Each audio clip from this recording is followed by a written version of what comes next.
Menteri Hukum Supratman Andi Aktas menyampaikan permintaan maaf sekaligus klarifikasi mengenai maksud pernyataannya soal wacana pemberian pengampunan bagi pelaku tindak pidana yang menyebabkan kerugian negara melalui denda damai. Dalam keterangan pada Jumat 27 Desember, Supratman mengatakan bahwa pernyataan tersebut bukanlah usulan resmi.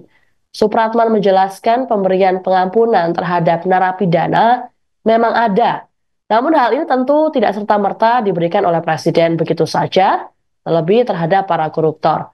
Supratman menegaskan Presiden Prabowo sama sekali tidak memberikan toleransi terhadap pelaku tindak pidana korupsi. Menurut Supratman, narapidana yang diberi pengampunan bukan berarti menghentikan penegakan hukum. Bahkan mungkin napi tersebut bisa menjalani proses hukum lain yang lebih keras. Lebih lanjut soal denda damai, Supratman mengatakan penerapannya adalah bentuk komparasi dari aturan antara UU Tindak Pidana Korupsi dengan tindak pidana kejaksaan. Dikatakan oleh Supratman hingga kini Indonesia masih terus mencari cara yang efektif untuk memberantas korupsi yang sudah berlangsung lama. Adapun saat ini Kementerian Hukum tengah menyusun rancangan undang-undang tentang gerasi, amnesti, abolisi, dan rehabilitasi yang didorong agar dapat selesai pada 2025.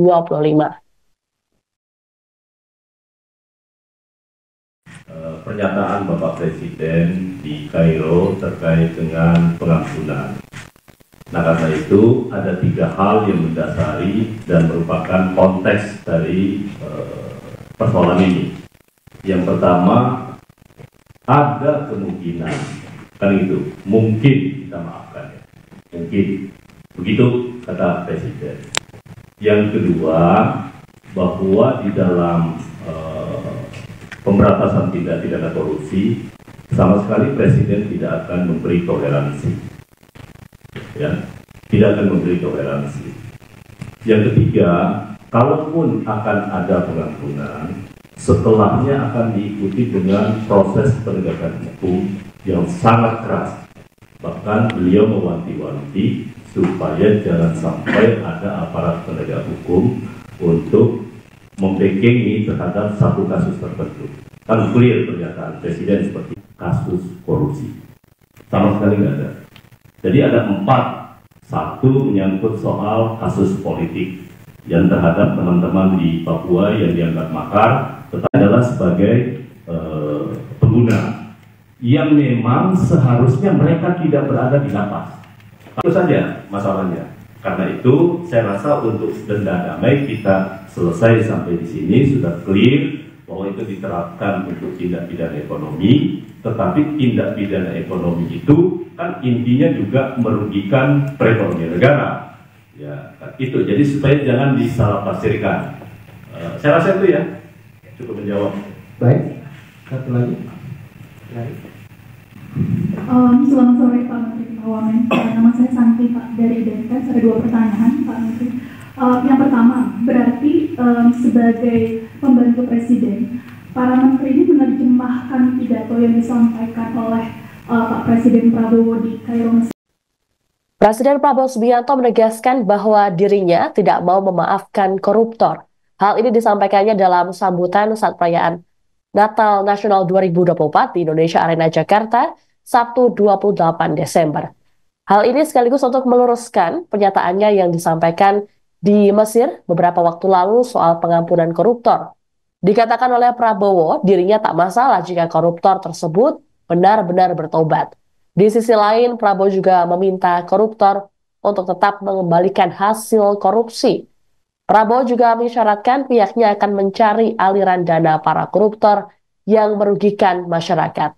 Untuk diketahui, pernyataan Prabowo soal pengampunan koruptor ini disampaikan saat kunjungan ke Mesir di hadapan para mahasiswa Indonesia. Sontak saja, hal ini menuai perbincangan dan kritikan publik. Sejumlah anak buah Prabowo kemudian menyampaikan bahwa pernyataan Presiden bukan berarti semata-mata ingin membebaskan koruptor. Adapun sebelumnya, Menteri Hukum Supratman Andi Aktas juga memberikan pernyataan serupa, yakni terkait denda damai bagi koruptor. Supratman kemudian menyampaikan klarifikasi dan permintaan maaf atas kegaduhan yang terjadi. Dalam keterangan pada Jumat 27 Desember, Supratman mengatakan bahwa pernyataan dana damai bukanlah usulan atau kebijakan resmi. Ada yang mengatakan Prabowo mau maafkan koruptor. Bukan begitu. Kalau koruptornya sudah tobat, bagaimana tokoh-tokoh agama? Iya kan? Orang bertobat. Bertobat tapi kembalikan dong yang kau curi.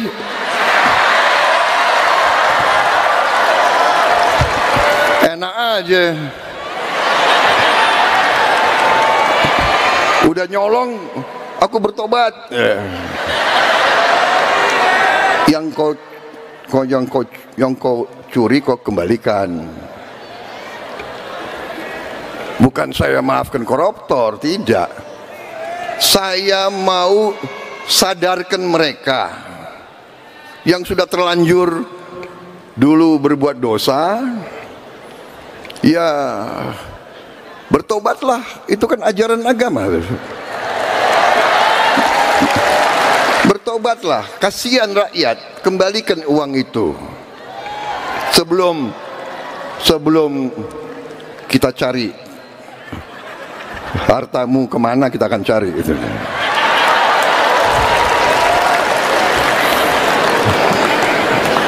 Baik, saya kira pesan saya sudah cukup seperti itu.